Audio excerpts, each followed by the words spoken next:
हरियाणा विधानसभा चुनाव जीतने के बाद बीजेपी लगातार तीसरी बार सरकार बनाने जा रही है। 17 अक्टूबर को शपथ ग्रहण का कार्यक्रम आयोजित है। इसके साथ ही सीएम की टीम का भी विस्तार किया जाएगा, जिसकी तैयारियों में बीजेपी अभी से एकजुट है। आपको बताते हैं कि 17 अक्टूबर को ही क्यों शपथ ग्रहण समारोह रखा गया है, कौन कौन विधायक मंत्री बनने जा रहे हैं, शपथ ग्रहण से पहले आखिर क्या तैयारियां हैं और क्यों शपथ ग्रहण इतना लंबा रखा गया। दरअसल 17 अक्टूबर को मुख्यमंत्री का दायित्व ग्रहण समारोह है, यानी शपथ ग्रहण समारोह है। और इसमें एक पेच ये भी दिखाई पड़ता है कि इससे एक दिन पहले बीजेपी विधायक दल का नेता चुना जाना है, जिसके लिए प्रधानमंत्री नरेंद्र मोदी ने पार्टी के प्रमुख रणनीतिकार अमित शाह को जिम्मेदारी सौंपी है। इसके पीछे मुख्यमंत्री पद के लिए पूर्व गृह मंत्री अनिल विज और केंद्रीय राज्य मंत्री राव इंद्रजीत सिंह की भी दावेदारी तेज है, इसलिए इस पीरियड को इतना लंबा रखा गया। पार्टी हाईकमान को लगता है कि बीजेपी विधायक दल की बैठक में अनिल विज और इंद्रजीत के समर्थक विधायक कोई खेल कर सकते हैं, जिन्हें सिर्फ अमित शाह ही काबू कर पाएंगे। अमित शाह के साथ मध्य प्रदेश के मुख्यमंत्री मोहन यादव को भी हरियाणा का पर्यवेक्षक ऑब्जर्वर बनाया गया है। 17 अक्टूबर को शपथ ग्रहण रखने के पीछे एक बड़ी वजह यह भी है कि एक स्ट्रैटेजी उसमें ये बनाई गई है, जिसको लेकर चर्चा है, जिसके जरिए पार्टी बड़ा सियासी संदेश देने की कोशिश कर रही है। वो 17 तारीख यूं ही नहीं चुनी गई है। सोची समझी रणनीति के तहत पार्टी एक बड़ा संदेश देने के लिए प्लान कर रही है, जिसकी खूब चर्चा हो रही है।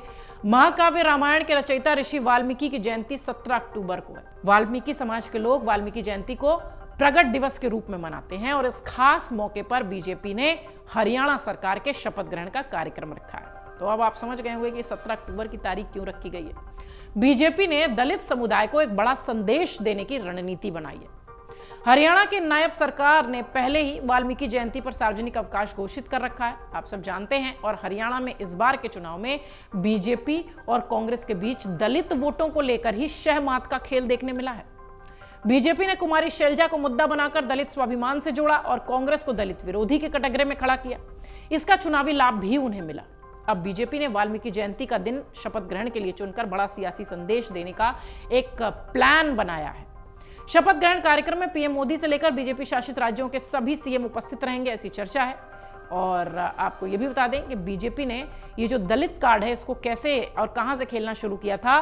बीजेपी ने पहली बार महर्षि वाल्मीकि को ध्यान में रखते हुए ये कदम उठाया था कि जब जनवरी में अयोध्या अंतर्राष्ट्रीय हवाई अड्डे का निर्माण हुआ था, तो उसे वाल्मीकि के नाम पर ही रखा गया था।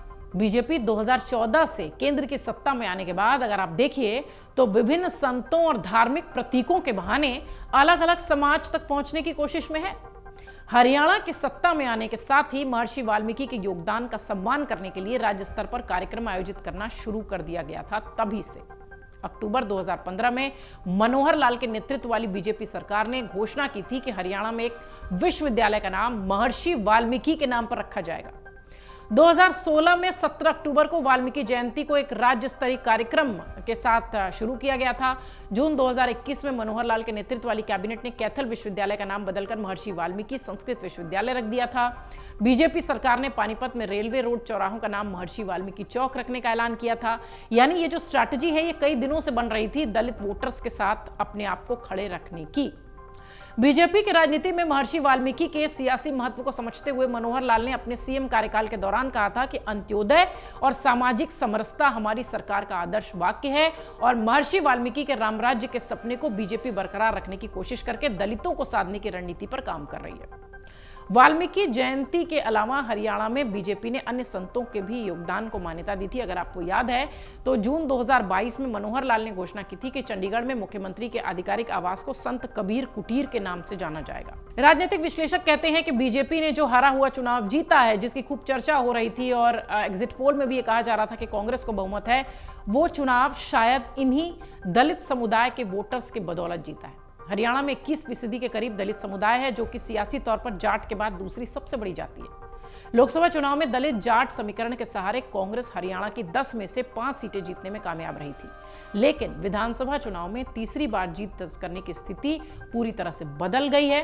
कांग्रेस जीतती हुई सियासी बाजी हार गई और बीजेपी ने हारा हुआ चुनाव जीतकर रिकॉर्ड बना दिया।